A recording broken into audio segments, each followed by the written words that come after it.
नमस्कार, मी स्वाती सकपाळ. आपण पाहत आहात जनादेश वृत्तवाहिनी. पाहूया आजच्या काही ठळक घडामोडी. नवी मुंबईतील विविध सामाजिक संस्थांनी एकत्रित येत नाशिक जिल्ह्यातील भोंदूबाबा कॅप्टन अशोक खरात याने अंधश्रद्धेच्या माध्यमातून केलेल्या महिलांच्या शोषणाचा जाहीर निषेध केला आहे. नवी मुंबईतील वाशी रेल्वे स्थानकाबाहेर जनजागृती अभियान राबवून अशा प्रकारच्या भोंदूबाबांना बळी पडू नका असं जाहीर आव्हान नवी मुंबईकरांना केलं आहे. अशा या संयुक्त निषेध कार्यक्रमात महाराष्ट्र अंधश्रद्धा निर्मूलन समिती, स्त्री मुक्ती संघटना, अन्वय व्यसनमुक्ती केंद्र, परिसर सखी विकास संस्था, woman welfare forum, Navi Mumbai स्वयंसेवी समन्वय संस्था, शिव तुतारी प्रतिष्ठान नवी मुंबई, कविता.com Parivar, Prabhat trust, Pratishtha social forum, town library, Chetna foundation Navi Mumbai, music and drama circle Vashi, Nagarjun social foundation, research संस्था, अमृता महिला सामाजिक सेवा संस्था, मातृत्व सेवा सहकारी संस्था, अखिल भारतीय अंधश्रद्धा निर्मूलन समिती, सत्यमेव जयते आदी संघटना सहभागी झाल्या होत्या.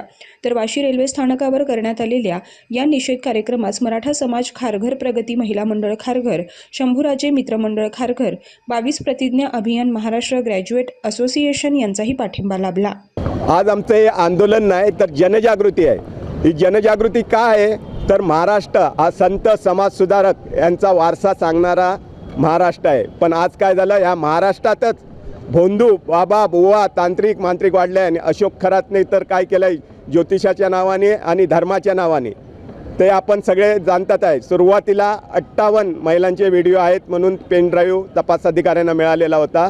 त्यानंतर अधिक तपास करत असताना 100 आणि आता तर तो आकडा 200 ते 300च्या आसपास असण्याची शक्यता आहे. महाराष्ट्रात जादूटोणा विरोधी कायद्याने दक्षता अधिकारी म्हणून विजिलन्स ऑफिसर यांना अधिकार दिलेले होते. जर त्यांनी योग्य तपास केला असता तर या बाबाची इथपर्यंत मजल झाली नसती.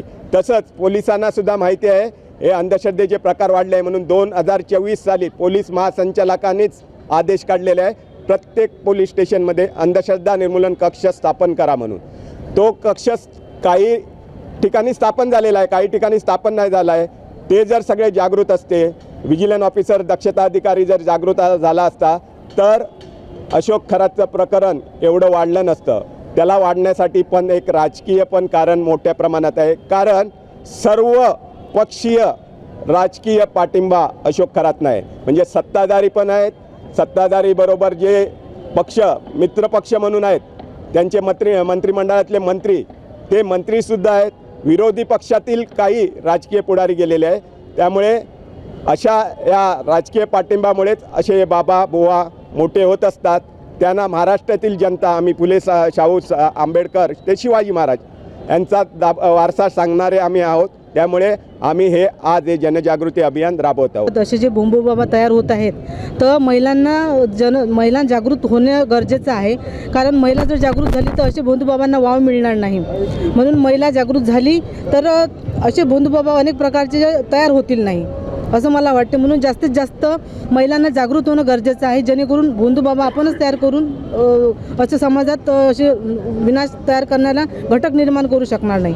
सरकारने कारवाई सुरू केलेली आहे. हे अत्यंत 10-11 वर्षानंतर सुरू केलेली आहे. त्यांचं सरकार ज्या दिवशी स्थापित झालं त्या क्षणापासूनच हा जो कायदा आहे भोंदूबाबा विरोधी अंधश्रद्धा निर्मूलनाचा कायदा आहे त्या कायद्याची अंमलबजावणी जसं सरांनी सांगितलं की बाबा प्रत्येक पोलीस स्टेशनला कक्ष पाहिजे, असा जर कक्ष निर्माण केला असता तर निश्चितच असे बाबा निर्माण झाले असते तर ते जेलमध्ये दिसले असते. या सरकारच्या कारवाईमुळे आम्ही अजिबात समाधानी नाही. जनजागृती अंधश्रद्धा निर्मूलन समितीतर्फे जनजागृतीचा कार्यक्रम हा शाळा, कॉलेजेस, पोलीस स्टेशन प्रत्येक ठिकाणी झाला.